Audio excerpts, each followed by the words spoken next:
Why do so many Pakistanis believe him? Standing atop a truck, thronged by a huge crowd, a visibly enraged Imran Khan repeated the claim that has become a rallying cry for his millions of supporters. Pakistan, the ousted former prime minister said, was being ruled by traitors, installed by a foreign conspiracy, plotted in the United States. Khan was speaking early Thursday in the capital, Islamabad, at what he said would be the biggest ever protest in the country's history, after demonstrators clashed with security personnel and he was forced to curtail the event. But his announcement came with a warning. I'm giving this imported government 6 days to declare new elections. Otherwise, I will re-enter Islamabad with 2 million people. Rapturous cries of support and chants of outrage against the US and the current Pakistani administration reverberated through the crowd. Khan's claims of a US-led conspiracy against him have become a staple at the many rallies he has held across Pakistan in a bid to return to power following his ouster on April 10 in a parliamentary no-confidence vote. The claims have struck a chord with a young population in a country where anti-American sentiment is common and anti-establishment feelings are being fueled by a rising cost of living crisis. But Khan's critics say there's a problem with his claims. There is no evidence of a conspiracy. Both the US and Pakistan's military have vigorously denied Khan's allegations, and the former prime minister has refused to offer anything substantive to back them up. Imran Khan is trying to tap into anti-American sentiments to mobilize support, said Maliha Lodhi, a former Pakistani ambassador to the US and the United Nations. Khan's loyal band of supporters are ready to discard facts and believe his foreign conspiracy narrative even though there isn't a shred of evidence to support it. The aim, Lodhi said, is clear. Khan sees playing on decades-long animosities as his route back to power.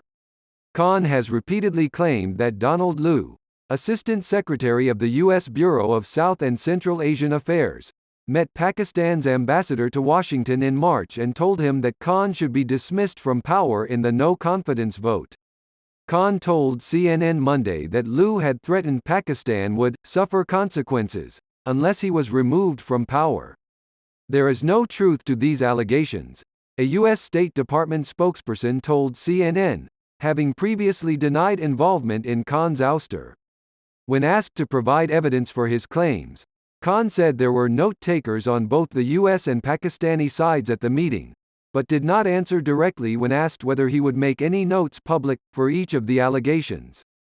He also said with evidence that a cipher, an encoded diplomatic cable, outlining the details of the meeting sent from the Pakistani ambassador had been forwarded to Pakistan's cabinet. Khan claimed he presented the minutes from that meeting to Pakistan's National Security Council, NSC. The NSC last month staunchly rejected Khan's accusations, saying in a statement they have found no evidence of any conspiracy. Khan has also said he is aware that his official visit to Moscow in late February, coinciding with the day of Russia's invasion of Ukraine, likely rankled American officials. Khan has also previously accused Pakistan's military and opposition led by current Prime Minister Shehbaz Sharif of conspiring with the U.S., which they both deny. People are so incensed and feel insulted that these criminals have been foisted upon us, Khan said. To understand how even the flimsiest of conspiracy theories could prove such a potent rallying tool in this South Asian democracy of 220 million people, experts point to mutual distrust that has been festering for decades. It's a remarkable period of time that spans wars on Pakistan's doorstep, perceived betrayals, special forces operations and rogue CIA contractors. Against that backdrop, according to Islamabad-based political analyst Hussain Nadeem, foreign conspiracies don't appear too outlandish. In fact, they are believable, he said. Much of the distrust stems from events in neighboring Afghanistan, where many Pakistanis blame U.S. actions for destabilizing their own country, including attacks by Afghanistan-based militants on Pakistani soil.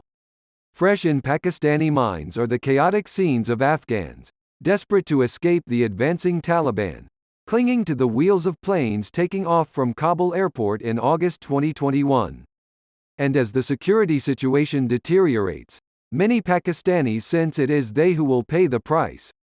The 2001 U.S. invasion of Afghanistan following the September 11 attacks, when it launched its hunt for Osama bin Laden and his al-Qaeda terrorist network, only deepened the divide.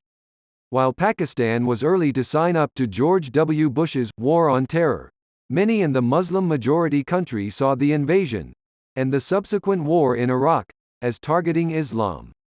A string of wartime controversies exacerbated this feeling. Islamabad accused the U.S. of killing thousands of Pakistanis in drone attacks on Pakistani soil and felt humiliated when the U.S. did not give it advance warning of U.S. Navy SEALs' raid on bin Laden's hideout in the Pakistani military town of Abbottabad in 2011. Its anger was exacerbated by a fake vaccination program the CIA carried out in a bid to collect DNA samples to verify bin Laden's presence at the compound. The operation was a success in American eyes, but Pakistanis responded with vaccine skepticism, anger and violence. In 2011, an American CIA contractor named Raymond Davis killed 2 Pakistani men in Lahore.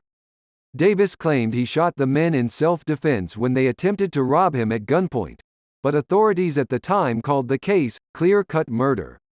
He was charged with murder and illegal possession of a firearm, but was acquitted after more than $2 million in compensation was paid to the victims' families. The incident heightened tensions between the two nations, with Congress warning Pakistani leaders that billions of dollars in U.S. aid could be jeopardized without Davis's release.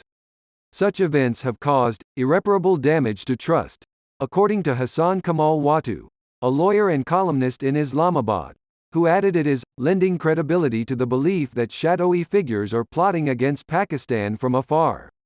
This troubled history goes some way to explaining why even when Khan was in office, apart from a brief period of congeniality with former U.S. President Donald Trump, he was keen to play the anti-American card. Now he is seeking a return to power. Khan is reaching for a familiar tool to rally support, said Medea Afzal, a foreign policy fellow at the Brookings Institution. This is part of a long history of conspiracy theories gaining traction in Pakistan, especially about the West's role in the country, she said. It is something his supporters believe blindly. Khan's stellar cricket career has ensured his enduring appeal with voters. Riding a wave of popular support, he was elected 4 years ago on a promise to eradicate poverty and corruption and to build a new Pakistan. According to Brookings Institute's Afzal, Khan's supporters have been drawn by the former prime minister's argument that it's the corruption of the traditional parties that have ruled Pakistan through much of its democratic period that is at the root of Pakistan's problems. Pakistan's Prime Minister Shehbaz Sharif, who led the campaign to remove Khan as prime minister along with his ruling Pakistan Muslim League N party, is a Steel dynasty scion who faces unresolved corruption charges. His brother Nawaz Sharif is a 3-time former prime minister who has been charged with corruption and has been barred by Pakistan's highest court from holding political office. According to former Ambassador Lodi, there is now a wave of sympathy for Khan because of how he was overthrown. And Watu, the lawyer, said Khan's supporters see him as a wildly independent, fearless alternative to a more conventional political. It's yet to be seen whether that support will be enough to return Khan to power. But what seems clear is that, more than a month into office, Shehbaz Sharif's government has done little to get to grips with the rising inflation and mounting economic crisis that contributed to Khan's ouster. While the government on Thursday lifted a cap on fuel prices, which will allow a much-needed deal with the International Monetary Fund, IMF, to go through, Karachi-based finance journalist Ariba Shahid said the jostling for power was only making things more difficult. This need for political clout is costing the average Pakistani long-term inflation, a fast depreciating rupee, and eventually greater taxes to make up for the large deficit, she said. Meanwhile, Khan's popularity has soared to unprecedented heights, said Nadeem, the political analyst. To his supporters, primarily young, middle-class and tired of corruption and the political elite, Khan is still the obvious choice as the country's leader. His ouster gave him victimhood and made him a political tragedy, Nadeem said, adding they were two very powerful emotions that had galvanized Khan's public support.